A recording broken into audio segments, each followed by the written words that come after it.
प्यारे विद्यार्थीगण, आज हम लोग पढ़ने जा रहे हैं मैथमेटिक्स क्लास 10th और मैथमेटिक्स में ये चैप्टर है आपका वृत्त से संबंधित क्षेत्रफल।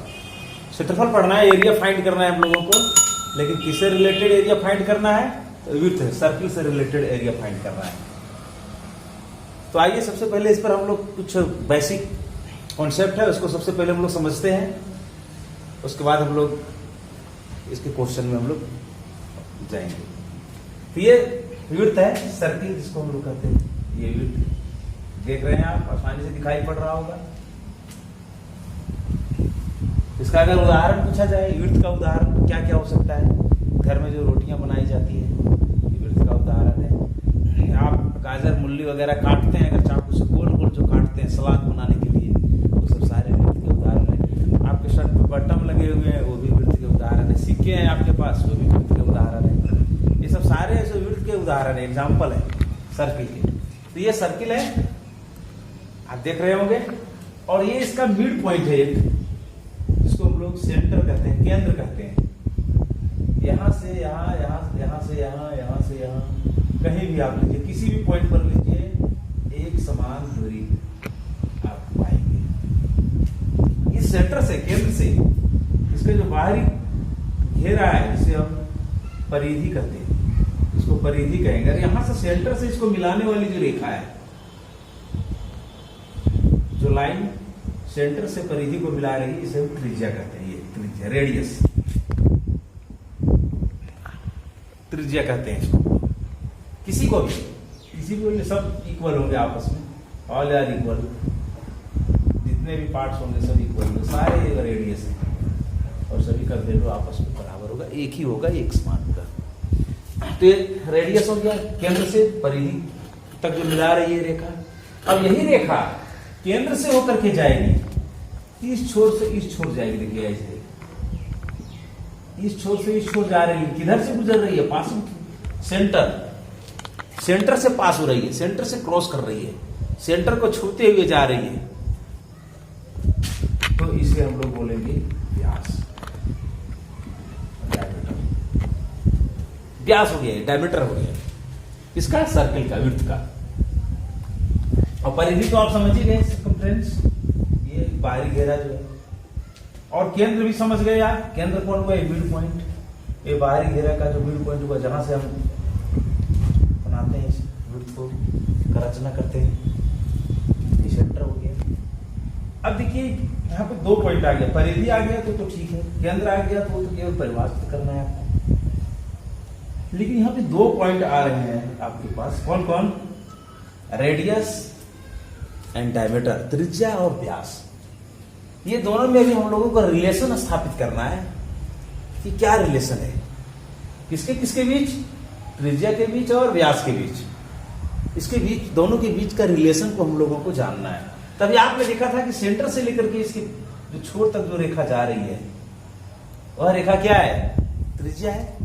और जो रेखा उसकी परिधि के एक छोर से दूसरे छोर तक जा रही है, लेकिन किधर से पास कर रही है? सेंटर होते हुए, केंद्र से होते हुए जब जाएगी तो व्यास कहलाएगा। सीधी सी बात आप समझ गए होंगे कि त्रिज्या का डबल व्यास हो गया। त्रिज्या जितना होगा उसका डबल व्यास होगा, या फिर व्यास का आधा होगा त्रिज्या। सपोज किया जाए, अगर इस दोनों में अगर हम लोग रिलेशन स्थापित करें तो यार इक्वल टू क्या होगा? आर इक्वल टू d/2 होगा। और यहीं से फिर हम बना लेंगे, तो d बराबर क्या होगा? तो d बराबर 2r होगा। d r दिया हुआ है, d निकालना है तो 2r, r दिया हुआ है और d निकालना है तो 2r, और अगर d दिया हुआ है, r निकालना है तो d/2, या यहीं से r इक्वल टू d/2, इसके नीचे कुछ नहीं तो 1, क्रॉस मल्टीप्लिकेशन करिए, d को 1 से करेंगे d, 2 को r से करेंगे तो 2r। ये रिलेशन है, ये रिलेशन को जानना है। ये रिलेशन समझ गए? अब इसमें एक और मामला आता है पाई। देखिए यहाँ पाई दिखाई पड़ रहा होगा, जिसे हम लोग पाई पढ़ते हैं। इसका वैल्यू जनरली हम लोग 22/7 यहाँ पे यूज करते हैं। मेंसुरेशन में हम लोग 22/7 यूज करते हैं। 22/7 है क्या? तो 22/7 इस वृत्त से रिलेटेड चीज है। ये वृत्त का जो 22 ये होगा, अगर एक ऐसा वृत्त जिसका परिधि 22 होगा, एक ऐसा वृत्त जिसका सरकमफ्रेंस परिधि 22 होगा, तो निश्चित है कि उसका व्यास 7 होगा। या फिर अगर इसी को रिवर्स हम कैसे समझ सकते हैं कि एक ऐसा वृत्त जिसका व्यास अगर 7 है, एक ऐसा वृत्त जिसका व्यास 7 है, तो उसका परिधि कितना होगा? 22 होगा। दो बातें हमारे पास आ रही है। दो बात क्या क्या हमारे पास आ रही है कि अगर परिधि 22 होगा, 22 होगा, तो व्यास 7 आएगा, और अगर 7 होगा व्यास डायमीटर, तो परिधि सी 22 होगा, जिसका हम लोग अनुपात निकालते हैं पाई इक्वल टू 22/7। ये पाई का वैल्यू हम लोग कितना लेते हैं? 22/7 लेते हैं। और इसका कंप्लीट परिभाषा, इसका कंप्लीट परिभाषा भारतीय गणितज्ञ आर्यभट्ट ने दिया था। आर्यभट्ट कि पाई का वैल्यू 62,832/20,000 होगा, जिसका सन्निकट वैल्यू 3.1416 होगा। लेकिन हम लोग यूजिंग किस प्रकार से करते हैं? पाई का वैल्यू का यूज हम लोग किस प्रकार से करते हैं? तो बुक में क्वेश्चन में हिंट भी किया हुआ रहता है कि पाई इक्वल टू 22/7 लेना है, या फिर पाई इक्वल टू 3.14 लेना है। जिस तरह से आपको हिंट कर दे, जिस प्रकार से ये हिंट आपको करेगा, उसके अनुरूप ही हम लोग इसका वैल्यू को हम लोग पुट करते हैं। तो ये हो गया पाई। पाई के बारे में हम लोग समझ गए। अब चलते हैं इसका फॉर्मूला। तो ये ध्यान रखेंगे आप पाई के बारे में। जनरली 22/7 कहां से आया? यहां से आया, परिधि और व्यास का अनुपात। और फिर यूजिंग में 3.14 भी दिया हुआ रहता है।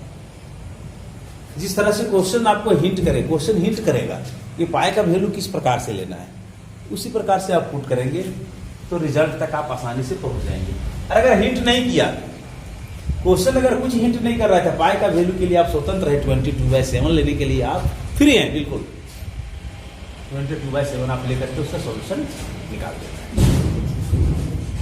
तो ये बात को थोड़ा सा समझ लेना था हम लोगों को। अब चलिए हम लोग चलते हैं फॉर्मूला में। हाँ, तो फॉर्मूला, सबसे फर्स्ट फॉर्मूला जो है वृत्त का क्षेत्रफल, एरिया ऑफ द सर्किल। वृत्त का क्षेत्रफल का फॉर्मूला भी हम लोग तैयार करेंगे, उसके फॉर्मूला के बारे में हम लोग समझेंगे। तो वृत्त का क्षेत्रफल के बारे में हम लोग क्या लिखते हैं? पाई लिखते हैं, और क्या लिखते हैं? r²। पाई लिखते हैं और r² लिखते हैं। तो पाई कहां से आया? अभी हम लोगों ने देखा था, ये किसका रेशियो है? परिधि और व्यास, सरकमफ्रेंस एंड डायमीटर का रेशियो है। परिधि और व्यास का रेशियो है पाई, ये भी हम लोग देख चुके थे। तो पाई r², r कहां से आया? एक लीजिए, कहीं भी एक ले लीजिए आप, कहीं भी। इसे आप तोड़ करके ऐसे भी लिख सकते हैं, पाई इंटू आर, जैसे आपको समझ में ऐसे। फिर इसी को, ये तो आर के संदर्भ में, आर के रिस्पेक्ट में हम लोग लिख रहे हैं पाई r², लेकिन डायमीटर के रिस्पेक्ट में इसको कैसे लिखना है? तो आर का वैल्यू हम लोग तोड़ेंगे, तो पाई, अभी हम लोगों ने वहां पे देखा था क्या हो रहा था? r = d/2 या b = 2r। हमें यहाँ पे r है, r की जगह पे क्या लेना है? r की जगह d/2 लेना है। तो यहाँ पे हो जाएगा d/2 का होल स्क्वायर। इसको तोड़ देंगे तब हो जाएगा, कितना हो जाएगा? 4, यानी पाई इंटू, तोड़ देते हैं इसको, तोड़ के आपको दिखा देते हैं। 2 क्या हो जाएगा? 4 हो जाएगा, पाई इंटू d² बाय 2 4 हो गया। इसे सजा के अगर लिखना चाहेंगे तो 1/4 पाई d²। देखिए ऐसे कहीं भी आप पुट करिए, सॉल्यूशन तो वही है, 1/4 पाई d² ले लीजिए। या तो डायरेक्ट इस तरह पाई डी बाई 2 होल स्क्वायर लीजिए, यार दिया हुआ तो डायरेक्ट पाई आर स्क्वायर ले लीजिए। अब क्वेश्चन के नेचर के अनुसार आप फॉर्मूला यूज करिए। ये फॉर्मूला एक ही है, केवल इसका बदलता हुआ रूप दिख रहा है। ये आर के संदर्भ में कैसा होगा और टी के संदर्भ में कैसा होगा। जिस प्रकार से आपके पास मटेरियल है उस प्रकार से आप इसे यूज करें और यूज करके इसको सॉल्व करने का प्रयास करें। तो ये फाइनल हो गया क्षेत्रफल। अब हम लोग चलते हैं परिधि, सर्कमफ्रेंस। परिधि कैसे हम लोग फाइंड करेंगे, परिधि को देखिए। उसी के पर सबसे पहले हम लोग आर के संदर्भ में परिधि निकालेंगे। आर के संदर्भ में परिधि क्या आएगा, आर के संदर्भ में आएगा 2 पाई आर। 2 पाई आर इसका परिधि हो गया, 2 पाई आर इसका परिधि हो गया। लेकिन ये आर के संदर्भ में, टी के संदर्भ में क्या होगा, तो देखिए इसको सजा दीजिए। सबसे पहले पाई इंटू 2 आर लिख सकते हैं, और पाई इंटू 2 आर को हम डी लिख सकते हैं। अभी हमने देखा था R is equal to D by 2, तो डी इक्वल टू क्या होगा 2 आर। यहाँ 2 आर है तो वहां पे 2 आर के जगह हम डी पुट कर सकते हैं, तो हो गया पाई आर के संदर्भ में, टी के संदर्भ में। आप स्वतंत्र हैं, आपके पास जिस तरह से रॉ मटेरियल है, क्वेश्चन में जिस तरह से दिए हुए हैं पॉइंट्स, उसी के अनुरूप आप इसे वैल्यू पुट करके और इसका आंसर को आप फाइंड इजीली से कर सकते हैं। तो ये 2 फार्मूला अभी यूजिंग है आपका इस चैप्टर के लिए। 12.1 के लिए, 12.1 के लिए भी 2 ही फार्मूला आपके लिए काफी है। फिर 12.2 में हम लोग जब पहुंचेंगे तो फिर हमको और कॉन्सेप्ट जानना है, इसके विड्थ के बारे में, इसके टुकड़ा के बारे में जानना है। इसको और टुकड़ा करेंगे हम लोग। अभी तो कंप्लीट विड्थ के बारे में हम लोग समझ रहे हैं, इसको और टुकड़ा करेंगे, छोटे छोटे पार्टों में इसको हम लोग समझेंगे। तो 2 फार्मूला क्या क्या आया अभी आपके पास, विड्थ का क्षेत्रफल क्या आया, पाई आर स्क्वायर, या फिर क्या आया पाई डी बाई 2 स्क्वायर, या फिर इसी को कैसे लिखेंगे 1/4 पाई डी स्क्वायर, जैसे चाहिए वैसे। और विड्थ का परिधि क्या है 2 पाई आर लिखेंगे, या ऐसे लिख या फिर ऐसे लिख,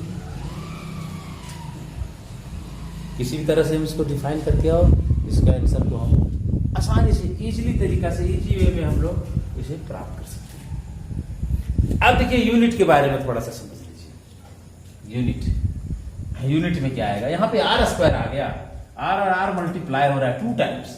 आर का कोई तो कुछ ना कुछ तो यूनिट होगा, सेमी हो मीटर हो, कुछ ना कुछ तो यूनिट होगा, इकाई होगा। कुछ नहीं तो इकाई है, यूनिट ही है, इकाई स्क्वायर यूनिट स्क्वायर हो जाएगा। तो जो भी आएगा ये स्क्वायर में आएगा, ये एरिया है। लेकिन यहाँ पे स्क्वायर होने का कोई चांस नहीं है। आर लिया आपने, सेमी में लिया तो सेमी का सेमी रह जाएगा। 2 आर है, यदि आर डबल होगा, यूनिट तो डबल नहीं हो रहा है, 2 टाइम्स हो रहा है।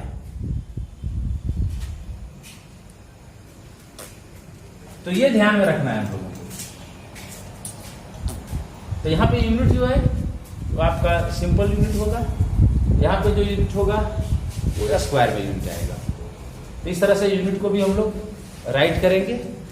और अब हम लोग आगे चलते हैं, देखते हैं इसका क्वेश्चन किस प्रकार से हम लोग करेंगे। तो देखिए क्वेश्चन है, फर्स्ट क्वेश्चन है, 2 वृत्तों की त्रिज्याएं क्रमशः 19 cm और 9 cm है। उस वृत्त की त्रिज्या ज्ञात कीजिए जिसकी परिधि इन दोनों वृत्तों की परिधियों के योग के बराबर है। देखिए इसको 2 तरीका से सॉल्यूशन करेंगे। सबसे पहले स्टेप बाय स्टेप, पहले 19 cm त्रिज्या के लिए हम परिधि निकाल देंगे, फिर 9 cm त्रिज्या के लिए परिधि निकाल देंगे। दोनों परिधि का एडिशन कर देंगे, योग कह रहा है, योग के बराबर है, दोनों वृत्तों की परिधियों के योग के बराबर, दोनों को जोड़ देंगे। और फिर एक जो नया वृत्त बनेगा फिर उसका परिधि के बराबर कर देंगे। ये हो गया स्टेप बाय स्टेप। और फिर हम डायरेक्ट भी कैसे निकालना है, डायरेक्ट एक ही बार में एक ही लाइन में लिखेंगे नए वृत्त की परिधि बराबर 19 cm त्रिज्या वाले वृत्त की परिधि प्लस 9 cm त्रिज्या वाले वृत्त की परिधि। सबसे पहले स्टेप बाय स्टेप भी आपको हम सिखाते हैं, उसके बाद वो समाप्त हो जाएगा, उसके बाद तुरंत अभी फिर हम संक्षेप में इसको आपको दिखा देंगे।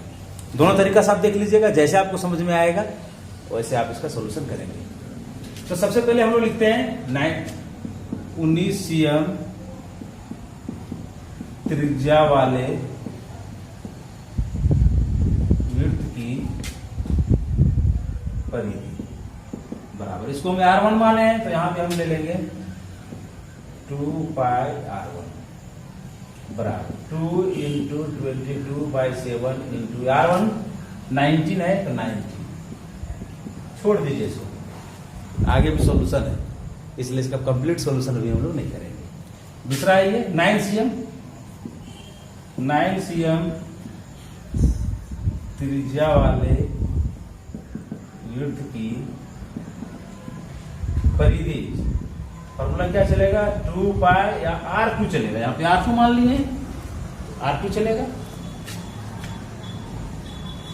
ये हो जाएगा 2 इंटू 22/7 इंटू R2 का वैल्यू कितना है 9, इसे भी छोड़ दीजिए 9 cm।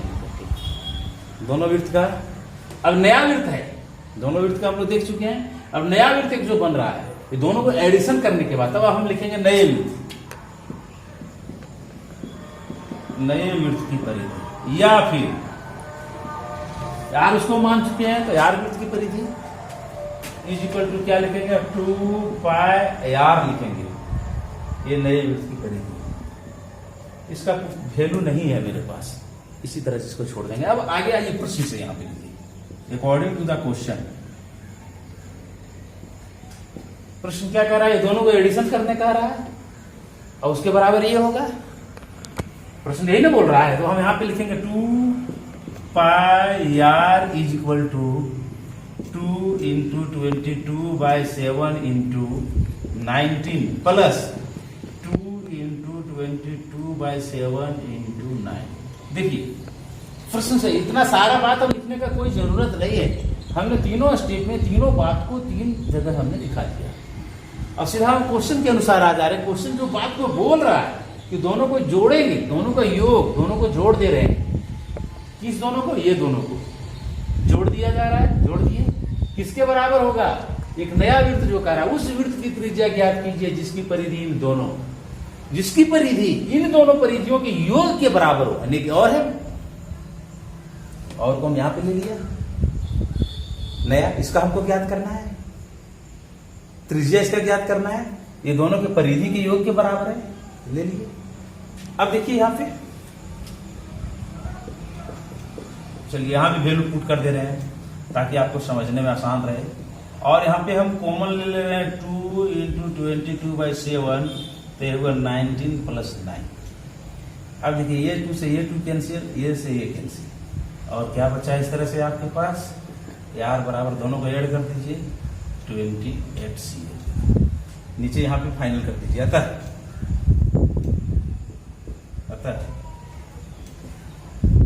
नए वृत्त की त्रिज्या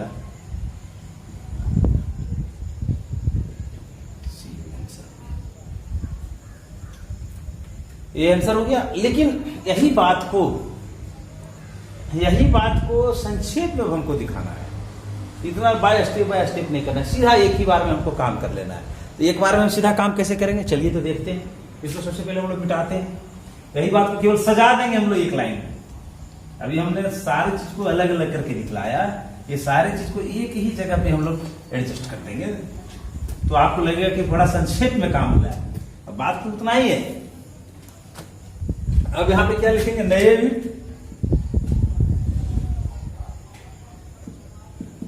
वृत्त की परिधि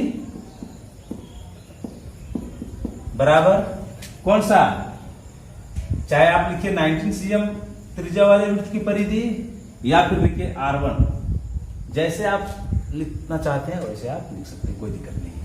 चलिए हम लिख देते हैं, ज्यादा स्पष्ट कर देते हैं, 19 cm त्रिज्या वाले वृत्त की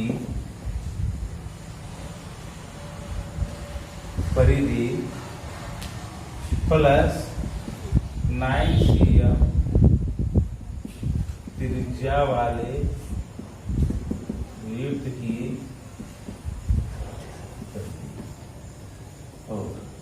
अब पुट कर देते हैं इसका नए वृत्त, ये क्या हो जाएगा 2 पाई R हो जाएगा। नया वृत्त का हम लोग R मान लिए थे, 19 cm वाला का R1 माने हैं, तो यहाँ पे फॉर्मूला क्या होगा इसका 2 पाई R1, इसका फॉर्मूला क्या होगा 2 पाई R2। चलिए आगे बढ़ते हैं, रहने दीजिए पाई में,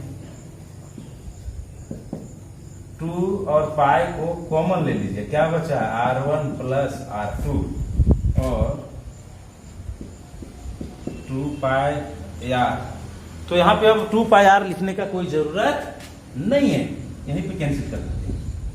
क्या बचा यहाँ R1 का वैल्यू कितना 19, R2 का वैल्यू कितना 2, कितना हो गया सॉरी 2 नहीं 9 है 28। इस तरह से प्राप्त हो गया। यहाँ भी आप सजा के लिख दीजिए आंसर पता नई की त्रिज्या बराबर 28 एम, या फिर सीधा त्रिज्या बराबर 28 एम, जैसे आप मतलब इसको फाइनल कर सकते हैं। ये आपका सॉल्यूशन होगा।